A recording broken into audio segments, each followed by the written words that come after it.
அமைப்பாளரான பிரசாந்த் கிஷோருடன் பேச்சுவார்த்தை நடத்தியுள்ளார். அதில் விஜய்க்கு பல அட்வைஸ்கள் கொடுக்கப்பட்டுள்ளது.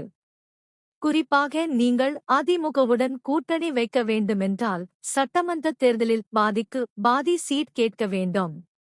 அதேபோல 2 வருட ஆட்சி காலம் உங்களது என்றும் அடுத்த 2 வருடம் அவர்களது என்றும் பேச்சுவார்த்தை நடத்தும்படி கூறியுள்ளார்.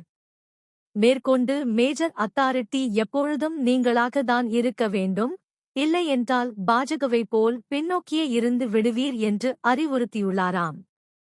ஆனால் இந்த விதிமுறைகள் ஏதும் அதிமுகவிற்கு பொருந்தாது.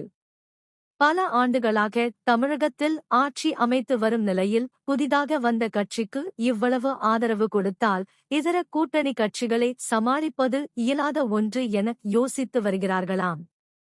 இதனால் தவக போடும் விதிமுறைகளை அதிமுக அனுசரிப்பது சற்று கடினம்தான் என அரசியல் வட்டாரத்தில் கூறி வருகின்றனர்.